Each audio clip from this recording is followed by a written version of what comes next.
Hi, I'm Adam R. Jacobson, the editor-in-chief of the Radio Intelligence Business Report, coming to you from fabulous Las Vegas, Nevada, and the National Association of Broadcasters Conference for an exclusive podcast to discuss an article published in RBR.com in 2017 called Deal Killers, what they are and how to avoid them.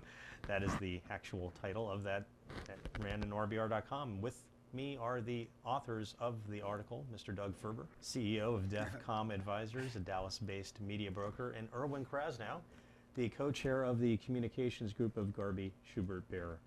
Also with me are the operating partners of community broadcasters, Mr. Bruce Mittman and Jim Leven are here, along with controller Peter Henderson. Their company owns and operates 46 radio stations in 8 markets. And hello, it's great to see you once again, and thanks for joining me on this second podcast. This deal killer that we're going to discuss is the loss of a key employee. Obviously, that could be perhaps fatal to some radio companies that don't prepare or at least have a plan of succession in the process of development. So if that time were to come, unfortunately, you know what to do. So I'm going to turn it over to Doug. You know, I've been involved in deals that have lost value during the deal process because a manager or a key salesperson left or went to the competition or got mad or wasn't talked to by management about kind of what was going on. Erwin, we've written another article about this, very specific subject about when to bring people under the tent when you're selling your company. You know, Jim, Bruce, Peter, what do you do when you get into deal or selling something? Or, I don't think that we've ever bought radio stations, and Bruce will have other thoughts, I'm sure, in which there weren't key folks without whom the radio station wouldn't have the same value, for which we've ascribed to the purchase price. Whether it's a manager, a market manager or general sales manager or even a key seller, but also on-air people. I mean, there are people who've been on air for 25 years at a radio station and they've established that arm around you, I'm your best friend image in the community, without whom the radio station's audience could theoretically go bye-bye, at which point obviously the value of the property is vastly diminished. On the sales side, the management side, it's the same thing, but this is a collaborative faux pas, I think, in most cases. What do you mean by that? Well, as a buyer, assuming you have the relationship that we've discussed with the seller, it behooves you to get into the process with the seller, get to know these key people, perhaps even help craft an employment agreement with, for the seller to give to this key employee that's automatically assignable to the buyer upon closing. Obviously, you don't want to get into a situation in which you've established control prematurely, kill the deal. Mm-hmm. But there are ways to do it, and it also behooves the buyer to develop relationships with these people and to make them feel comfortable that yours as the acquirer is a company that they want to work with, as much as the seller, putting velvet handcuffs on that particular employee. And if you don't work it from both angles, unless you're fortunate, there could be problems. How would you like to be at Cumulus or iHeart right now and be a key employee? Well, I don't know what they feel. It's that's a tough one. That's a tough question. I think that this is a fascinating topic because looking from my vantage point on the outside in, it never really occurred to me that you could put a valuation on a group of radio stations based on a particular air personality or the fact that there is a general sales manager who's been killing it for 20 years, because those are intangibles. They could walk out. They could. You really have to know what you're buying. Right. It starts there.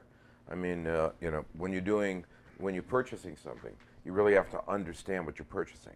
You can't just look at P&Ls and say, hey, I'll give you a 6-time multiple and we'll buy this and do, you really have to get into the nitty-gritty, and that's part of the due diligence process.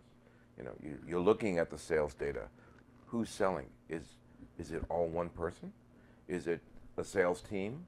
Are they growing?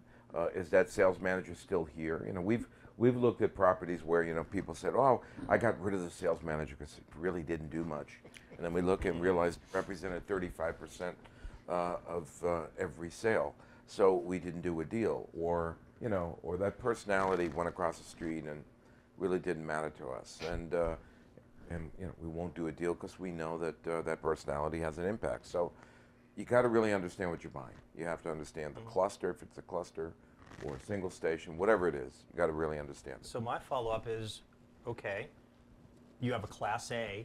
It covers a population of 26,000 people. It's a hot AC. That should be enough. Oh, but no, because you had the 35-year market veteran until 2 weeks ago where you decided to cut costs by going with the syndicated show of the moment. Yeah, well, does that factor into a yeah, price? well, yes, it factors into whether your interest. I'll give you a market. Well, I won't mention the market, but it was upstate New York, where they're trying to sell us 3 properties. They're sending off 3 properties from this deal because they bought both, and they have to pair off a number. And of course, they were giving us the speedboats and keeping all of the battleships and aircraft carriers, Right. and suggested, well, that's not a big deal. They're great properties. Well, they're obviously not great properties because you'd be competing against a cluster. They had 7 stations and you'd have 3. So, you know, you've got to look at really what's the dynamic of a deal, what's the reality, and if they're pairing off properties, what does that really mean in terms of the cluster? If you're looking at a cluster, So true. So you know, that's the kind of due diligence. Really have to understand what you're getting yourself into, as much as what the market bears, what the opportunity is, and who's involved. I mean, it's a whole dynamic. It's not just one thing. I think, You know, and oh, I'm sorry, Peter. I think go ahead. that's what, to expand on what Bruce said, it doesn't affect the purchase price per se, but it affects your interest on it. And you know, fundamental to all of that is it's important as a buyer to know what you know and what you understand and what you don't know and what you don't understand, and to have people on your team surrounding you. You may know everything there is to know about engineering, and boy, this signal is great, and they have a new transmitter, but you know nothing about the product. You just don't understand programming. You better have somebody with you who can be an advisor to say, wait a minute, if you know Joe Blow leaves, you're screwed. So you better keep him. But And we're, the you same know, on the sales but we're in a side. business where, I believe, where if you don't have all those skills, Yeah. you're really not buying radio properties. Because if you're going in the marketplace and you're somebody owned 20 car dealerships, and then you're asking everybody, well, you're going to lose on a deal, because there's so much nuance to radio, so many small things that really impact valuation as well as operation. So. Yeah, sometimes the key employee can be a business manager too. Absolutely. Those people a lot of times have been there for 25 years and know where every little thing Yeah, is. We've had that in our we have that in South Carolina when we Yeah. purchased 23 signals. We have a business manager, older woman who's, you know, without her we wouldn't know where anything was. And She ran the stations for 30 years. she ran it for 30 years. So that not as general manager but as business manager. Well, she was a partner almost in a sense with the general manager, who was an owner, and a great guy, I might add. But this woman really knows everything about, and still does, knows everything about that building, can make traffic systems hum, you know. Yeah, but she knew where the bodies were buried. Intuitively, You know? and knew everything. You know, Yeah, you know, everything. who is really worth keeping, who outside the marketplace really used to work there and you don't want back, you know, things like that. And to that point, it could be anybody in the building. It could be the engineer who has all of the knowledge of the cluster and is willing to share that with you where no one else would. You know, I recently saw a confidential memorandum for refinancing, and in it was listed maybe 4 employees in the company, and one of them was the business manager. Yeah. So in situations where you identify a key employee who, if that person was not at the station after you buy it, you wouldn't go ahead with the purchase. So it's tricky as to timing. You can't go in and talk to that person, their FCC, and and ethical considerations while you're considering whether you're going to put in a letter of intent. You could do it at the time the asset purchase agreement is signed and you go in and speak to the employees. But Jim had a very good suggestion, the collaborative approach, where the seller is already committed to selling to the buyer, and the seller and buyer come up with a strategy. And the seller obviously is in a much stronger position to work out an arrangement, talking to the buyer that the buyer is comfortable.